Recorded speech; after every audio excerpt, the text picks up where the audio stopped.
조심스럽게 말씀드리면 글쎄요, 여러 애널리스트 분들 아니면 전문가들마다 식견이 좀 다르겠지만, 이미 뭐 코스피 얘기를 좀 해볼까요? 국내 코스피는 1월 달에 고점 보지 않았는가?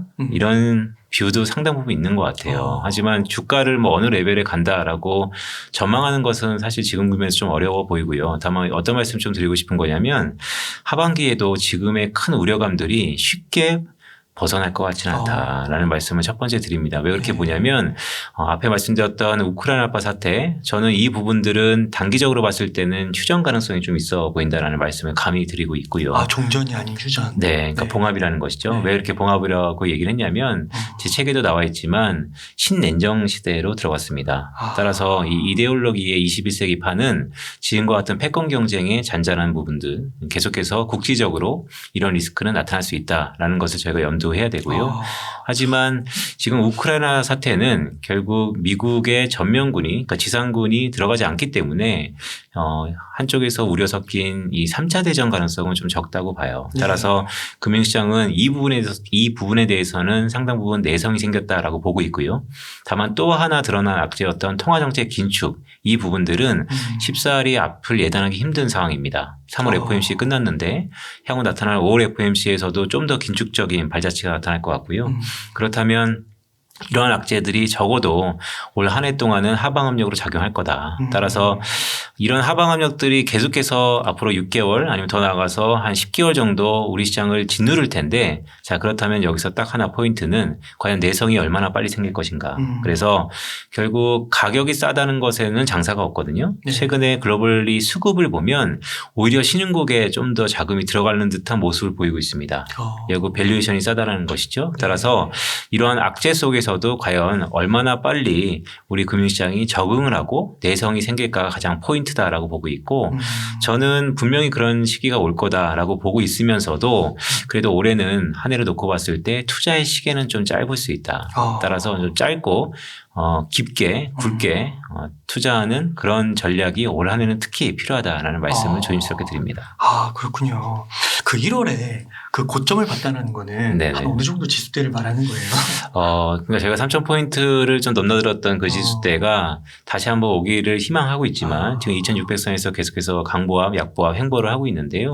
글쎄요, 올해 연말에는 이보다 좀 더 높은 수준을 볼 것 같다라고 얘기는 하지만 대부분 박스권을 예단하고 있거든요.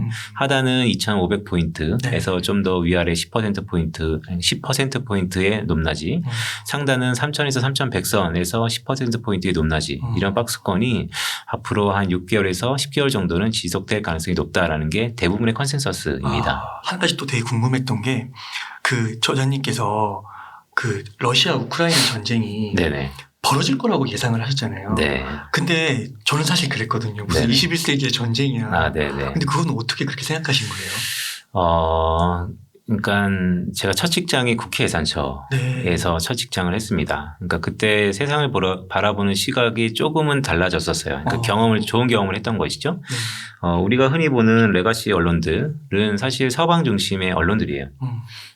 그게 뭐 맞고 틀린 거를 차치하더라도 좀 더 중립적인가에 대해서는 한번 생각해 볼 필요가 있어요. 그렇다고 뭐 한쪽으로 완전히 치우쳐진 건 아니지만요. 그래서 최근에 이러한 국제 정세의 변화들을 놓고 봤을 때 러시아의 행보가 심상치 않다라는 생각을 좀 했었고 요즘에는 유튜브 시대이기 때문에 다 기록이 남지 않습니까? 근데 글쎄 모르겠어요. 이게 맞췄다 그러면 또 맞췄다는 것이고 또한 틀렸다 그러면 틀렸다는 것인데 제가 작년 아마 한 10월쯤 그때 저희 도미머리에서 연간 전망을 하면서 신냉정 시대에 우크라이나파 리스크, 국시적인 전쟁 가능성에 대해서 언급을 한 적이 있어요. 그러니까 지금으로 따지면 한 6개월 전부터 얘기를 한 것이죠. 그래서 그런 부분들을 왜 가장 크게 볼 수 있었냐면 여러 가지 이유가 있는데요. 첫 번째 이유는 미국의 전략이 바뀌었기 때문입니다. 미국의 전략이 바뀌었다는 것은 과거 항상 국지적인 리스크들을 양산해 놨는데 이번에는 러시아의 행보가 좀 신상치 않았다라는 생각을 갖고 있었고요. 따라서 지금처럼 우크라이나 사태가 좀 더 가시화되게 제가 주장할 수 있었던 트리거가 있는데요. 그건 우리 언론상에 좀 안 나왔었는데 올해 1월 달에요. 카자흐스탄에 우크라이나가 깊숙이 개입한 사례가 있습니다. 카자흐스탄에서 시위가 일어났는데요. 우크라이나가 평화 시위대 진입 목적으로 군대를 파견한 적이 있어요. 언론에선 별로 안 나왔습니다. 저는 그걸 보고서 이게 크림반도 이후에 카자흐스탄 같은 경우도 러시아가 상당히 세게 진입할 수 있다라는 생각이 들어서 이거는 우크라이나의 이 나토의 개입 이런 언론들 행위들을 봤을 때 조만간 큰 분쟁 가능성이 있을 거다라는 좀 자신감을 가지게 된 계기였습니다. 아, 그러셨군요. 예. 그러니까 이게 그 책에 정리해 주신 그 러시아, 우크라이나 뭐 일지라고 해야 될까요? 아, 네. 그게 보니까 또 뭐 러시아는 침공을 안 한다고 막 강력하게 얘기하다가도 결국엔 또 이렇게 벌어지는데 맞습니다. 그런 정보들 속에서 이런 걸 다 캐치하실 수 있다는 게 대단하신 것 같아요. 아, 그건 뭐 운이 좋았죠. 운이 좋았는데 그냥 이런 생각을 좀 많이 했었어요. 사실 뭐 전쟁 리스크는 그 누가 알겠습니까? 하지만 좀 반대 입장에서 생각을 해보는 연습을 많이 했죠. 과연 내가 푸틴이라면 지금의 이러한 경제적인 상황을 타개하기 위해서 아니면 정치적인 상황을 타개하기 위해서 어떠한 선택을 해야지 러시아 입장에서 푸틴 입장에서 가장 베스트 초이스일까 선택일까를 생각해 봤을 때 최근에 미국의 이러한 전략 자산의 변화 또한 전략의 변화 이런 걸 봤을 때는 굳이 전쟁을 하자면 안 하면 가장 좋지만요. 굳이 전쟁을 하자면 지금이 적기일 거다라는 생각을 좀 했었고 과거 올림픽 전후로 나타났던 이런 사태들을 봤을 때 이번 베이징 올림픽 이후에는 전후에는 뭔가 큰 변동이 일어날 가능성이 있다라는 생각을 좀 했었죠. 네. 그러면 또 조심스럽지만 그 중국, 대만 전쟁도 막 미디어에서 나오더라고요. 아, 맞습니다. 이건 좀 어떻게 생각하세요? 그러니까 이제는 이제 시험대에 오르는 것이죠. 우크라이나 사태를 뭐 6개월 전에 얘기했다 하더라도 결국 이거에 대한 딱히 해결책을 저도 없기 때문에 그냥 경각의 메시지를 드릴 수 있었던 것에 어느 정도 안도를 하고 있는데요. 좀 조심스럽습니다. 근데 저는 지금의 이 국지적인 리스크가 우크라이나는 조만간 봉합될 거라고 보고요. 이 화살이 대만 해협으로 향할 거라고 봅니다. 네.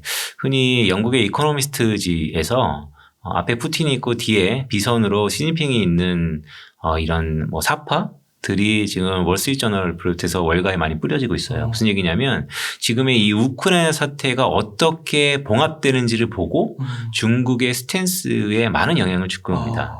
만약에 푸틴의 의도대로 크림반도처럼 우크라이나의 동부 지역, 돈바스 지역이 러시아에 편입되고 우크라이나가 쪼개지면서 나토에 안 들어가고 이런 행위들로 봉합이 된다면 중국 입장에서는 홍콩 이후에 대만 가고 한바탕 해볼 필요성이 있죠. 네. 왜냐하면 결국 핵을 갖고 있는 힘의 논리에서는 그 어떤 국가도 내가 아니면 남을 위해서 나를 희생할 가능성이 있는 국가가 별로 적다라고 하는 게 첫 번째 포인트고요. 두 번째 포인트는 내가 남을 도와줄 만큼 각 국가 간의 체력이 있느냐, 즉 경제적 체력, 군사적 체력이 있느냐. 제가 볼 때는 딱히 없습니다. 코로나 이후에 가장 힘들었던 지역이 유럽이고요. 유럽은 경기 침체 가능성이 미국보다 훨씬 더 앞다 있고요. 또한 미국 역시도 결국 명분과 아니면 경제력에 의해서 다른 데 군대를 파견해야 되는데 과연 코로나 시국에 내 아들이 내 용병이 우리 국민이 다른 지역에 가는 거에 대해서 과연 명분이 있을까. 또한 미국 입장에서는 아프가니스탄에서 군대를 뺀 지도 얼마 안 됐는데 이 바이든 행정부가 이것을 다시 한번 뒤집을 만큼 군대를 파견할 가능성이 있을까. 물론 중국과 대만은 조금 다를 수 있죠. 중국과 대만은 조금 다를 수 있어서 왜냐하면 저는 미국의 안보 자산이 책에도 잠깐 언급이 있었지만 석유에서 반도체로 바뀌었다. 이 부분이 매우 중요해 보입니다. 결국 우크라이나보다는 이 대만 해협에서의 국시적 리스크는 어떻게 보면 우리가 가히 상상할 수 없을 정도로 전 세계적 여파가 거의 몇 배는 더 커질 수 있다라고 해서 그런 의미 때문에 아직 벌어지지 않은 일이지만 하반기에는 이런 부분들이 좀 더 부각된다면 우리 금융시장에는 또 다른 큰 악재가 될 수 있다라는 것도 염두하면서 올 하반기 우리 전략을 보고 있습니다. 우리 증시를 보고 있습니다. 네, 그러니까 그 책에 보니까 그 중동의 석유 자산하고 그 이제 대만, 한국 그 반도체 자산을 이렇게 비교를 해주셨잖아요. 그러니까 그 중요도가 이제 석유에서 반도체로 좀 넘어갔다고 본다면 미국에서는 또 개입을 안 하면 중국이 또 그 반도체 패권을 가져갈 수도 있는 거니까. 맞습니다. 와, 이거 되게 복잡하네요. 복잡하죠. 근데 이제 이런 거를 좀 기억하시면 좋을 것 같아요. 미중 무역 분쟁. 전임 대통령이죠. 트럼프 대통령이 2018년 2월 달부터 중국한테 관세를 매기면서 그때 흔히 떠돌았던 유행어가 기울어진 운동장. 그러니까 미국의 무역 적자 중에 절반 이상이 중국한테 가고 있다. 그렇기 때문에 이게 왜 그러냐고 딱 봤더니 결국 중국이 페어플레이를 안 하고 있다. 그래서 이제 관세를 매긴 거 아닙니까? 근데 그 이면에는 결국 중국 시진핑 정부가 패권 경쟁에서 첫 신호를 올렸던 게 반도체 굴기. 즉 반도체의 이 탑다운 메이징 그러니까 탑다운의 공정을 중국이 다 한번 해보겠다. 라고 도전장을 내미는 것이죠. 그래서 이런 부분들이 미국으로 하여금 상당 부분 경각심을 세웠기 때문에 지금은 이 미중무역 분쟁의 연장선상에서 이 반도체 패권으로 해석하는 게 좀 더 맞다라고 저는 생각을 하고 있고 그렇다 보면 미국의 안보 자산이 물론 아직도 석유가 중요합니다. 에너지원이니까요. 하지만 그거보다 좀 더 우선순위에 있을 만큼 미국의 언론상에서도 바이든 대통령이 한 2년 전인가요? 웨이퍼를 갖고 국가안보회의에서 우리 이 웨이퍼를 왜 미국은 못 만드는 것이냐. 근데 그 얘기가 되게 중요한 게요. 1970년대와 80년대 전 세계에서 가장 먼저 반도체를 만든 회사가 미국의 인텔입니다.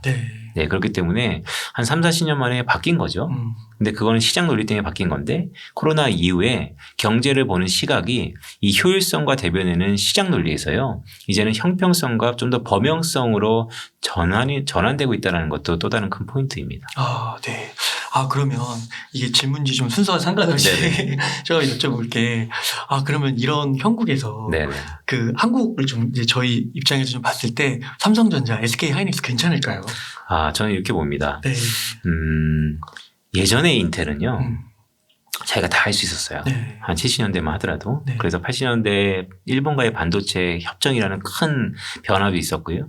근데 지금 시점에서 보면 과거 30년 전에 공부 잘했던 인텔인데 예를 들어서 공부를 보면요.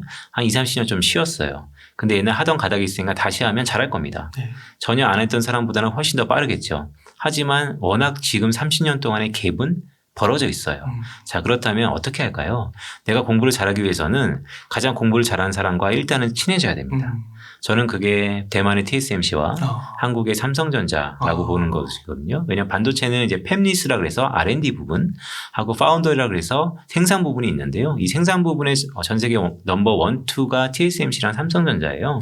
그렇기 때문에 이 두 업체는 아마 당분간은 마켓 사이즈가 커지는 데 있어서 수혜를 좀 볼 거다. 왜냐하면 일단 1, 2등이니까.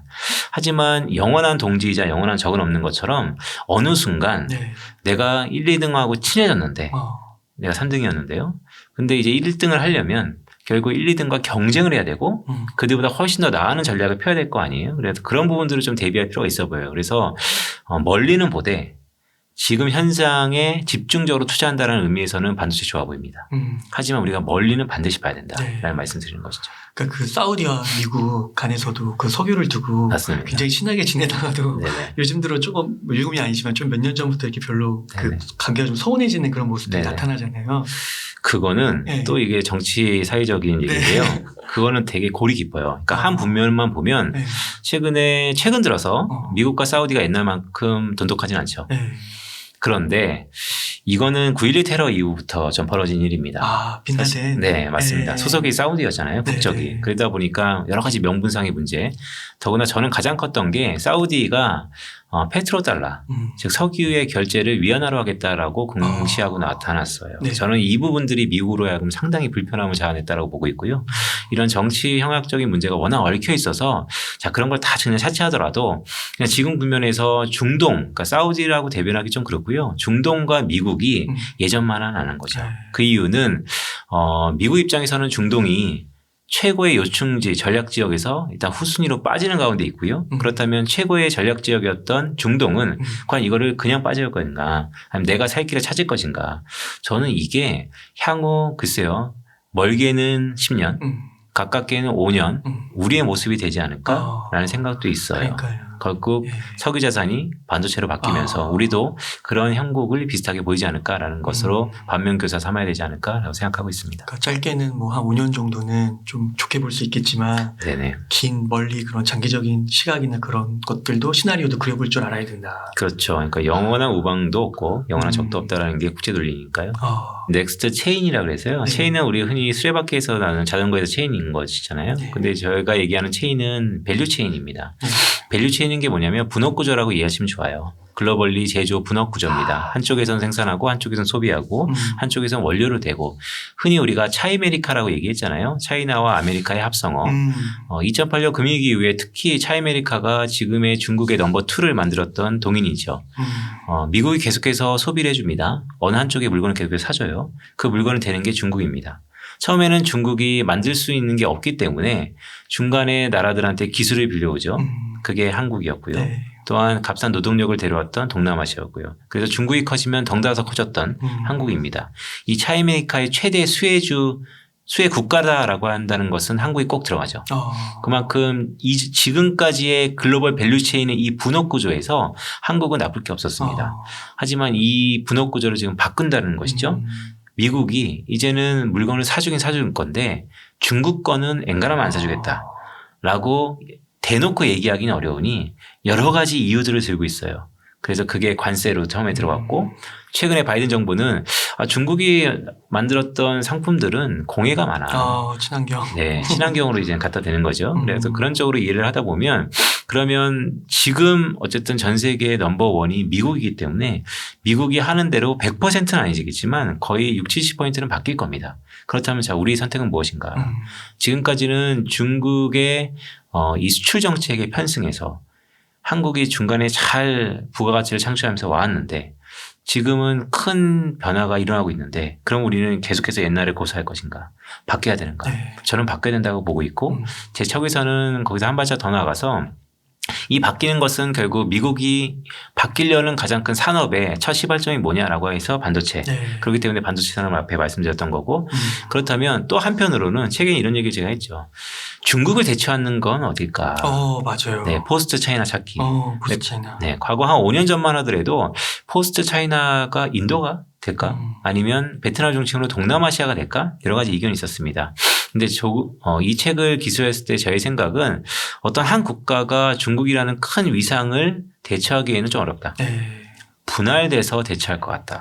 라고 해서 어떤 기능 요소별로 좀 바뀔 것 같다는 말씀을 드려요. 그래서 최근에 친환경 ESG가 트렌드입니다. 그런데 다들 ESG는 알겠는데 인바이러먼트 환경 알겠고 소셜 알겠고 G 거버넌스 잘 알겠는데 사회와 지배 구조는 잘 알겠는데 이 소셜 부분을 도대체 어떻게 정의해야 되지? 라고 퀘스천이에요. 네. 그만큼 모호한 국면이 있다는 것이죠.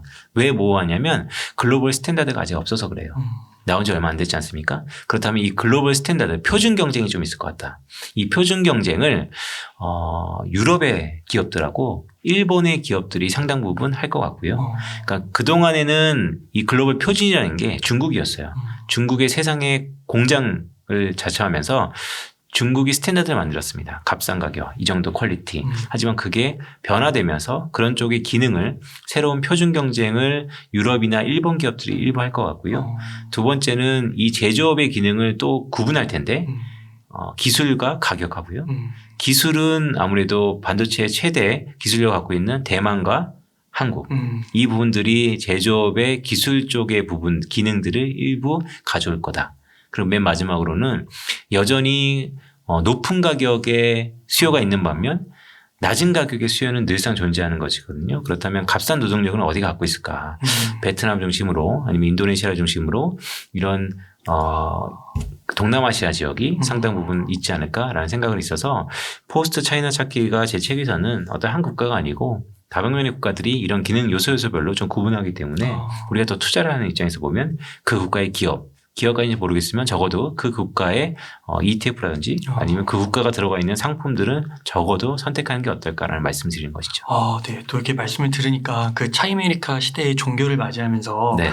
중국 의존도가 저희가 되게 높았잖아요. 맞습니다. 그래서 이거 어떻게 해야 되나 이런 생각을 잠깐 했었는데 또 이렇게 대안을 주시니까 어떻게 보면 살아날 구멍은 있는 거네요. 지금부터는 많은 정보들을 정확하게 볼 필요가 있고요. 네. 그리고 자기만의 제가 모두에 말씀드렸잖아요. 맞고 틀린 것도 중요하지만 일단 자기가 남한테 의존하지 않고요. 자기만의 근거와 전략을 제시하는 법을 일단 트레이닝해야 된다라는 말씀드리는 것이죠. 그렇군요.